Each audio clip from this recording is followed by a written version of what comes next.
ચાલો આજે વાત કરીએ ફાસ્ટેગના એક બહુ મોટા અપડેટ વિશે જે લોકો વાહન ચલાવે છે એમના માટે આ જાણવું ખૂબ જ જરૂરી છે તો ચાલો ફટાફટ સમજી લઈએ કે આખો મામલો છે શું। ફાસ્ટેગ કેવાયસી નામ સાંભળતા જ ઘણા લોકોને પેલી લાંબી લાઈનો અને વેરિફિકેશન માટેની રાહ યાદ આવી જતી હશે, ખરું ને? નો યોર કસ્ટમરની આ જે આખી પ્રક્રિયા હતી એ સાચે જ માથાનો દુખાવો બની ગયું હતું। કલાકો સુધી રાહ જોવી અને કારણ વગરનું વિલંબ, આ બધું તો જાણે સામાન્ય જ થઈ ગયું હતું। તો આ નવો નિયમ લાવવાની જરૂર જ કેમ પડી? ચાલો પહેલાં એ સમજીએ કે જૂની સિસ્ટમમાં તકલીફ શું હતી। જુઓ, આનો હેતુ તો એકદમ સીધો સાદો હતો, બસ વાહન કોનું છે એ પાક્કું કરવાનું।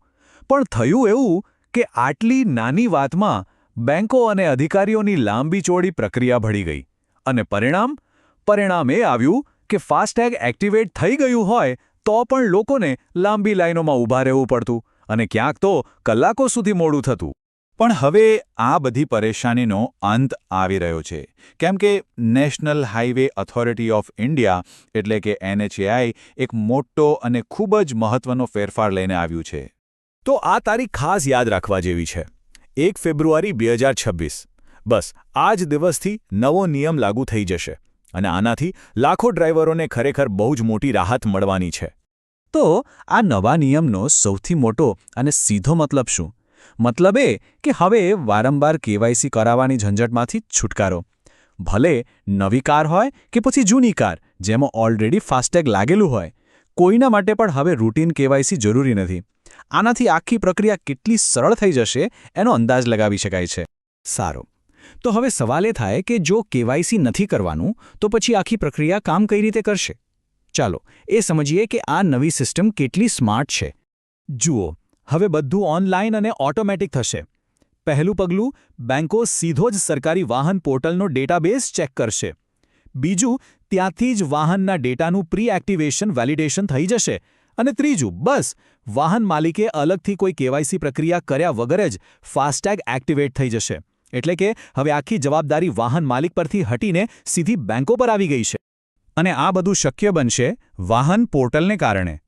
આ એક સરકારી ડેટાબેઝ છે જેમાં વાહનની બધી જ રજિસ્ટ્રેશન ડિટેલ્સ હોય છે। તો હવે બેંકો સીધી જ આ સત્તાવાર સોર્સમાંથી માહિતી મેળવી લેશે। આનો સીધો મતલબ શું? મતલબ કે હવે કોઈ ઓફિસના ધક્કા ખાવાની જરૂર નથી, કોઈ લાંબી મેન્યુઅલ તપાસનો ત્રાસ પણ નથી, બધું જ ફટાફટ અને ઓનલાઈન। પણ હા, એક વાત સમજવી જરૂરી છે, એવું નથી કે કેવાયસી હવે ક્યારેય કરવું જ નહીં પડે। આ નિયમ સંપૂર્ણપણે કેવાયસીને હટાવતો નથી, અમુક ખાસ સંજોગોમાં તેની જરૂર પડી શકે છે। તો ક્યારે જરૂર પડશે? જેમ કે જો ફાસ્ટેગ ખોવાઈ જાય અથવા તેના ખોટા ઉપયોગની કોઈ ફરિયાદ થાય, એ સિવાય જો અધિકારીઓને લાગે કે ફાસ્ટેગ ખોટી રીતે ઇસ્યુ થયું છે અથવા કોઈ ખોટું વાહન ચલાવાઈ રહ્યું છે, તો એવા કિસ્સામાં કેવાયસીની જરૂર પડી શકે છે। ટૂંકમાં કહીએ તો હવે સિસ્ટમ બધાનું વેરિફિકેશન કરો થી બદલાઈને જ્યાં શંકા હોય ત્યાં જ વેરિફિકેશન કરો વાળી બની રહી। તો ચાલો આ બધી વાતનો સાર કાઢીએ। એક સામાન્ય ડ્રાઈવર માટે આ બધા ફેરફારનો શું મતલબ છે? સૌથી મોટો અને સીધો ફાયદો તો એ જ છે કે હવે જે બધી માથાકૂટ અને પરેશાની હતી એ નહીં રહે। પેલી લાંબી લાઈનો, બિનજરૂરી વેરિફિકેશનના ચક્કર, આ બધું હવે ભૂતકાળ બની જશે। ટૂંકમાં ફાસ્ટેગ લેવું અને વાપરવું બંને હવે એકદમ સરળ, ઝડપી અને ઝંઝટ વગરનું બની જશે। એટલે આજે આખો વહીવટી ફેરફાર છે એનો મુખ્ય હેતુ તો બેકએન્ડની સિસ્ટમને સુધારવાનો છે। પણ આનાથી એક મોટો સવાલ ઊભો થાય છે, શું આ ફેરફારને કારણે ટોલ પ્લાઝા પરનો રોજિંદો અનુભવ ખરેખર પહેલાં કરતાં સારો અને સરળ બનશે?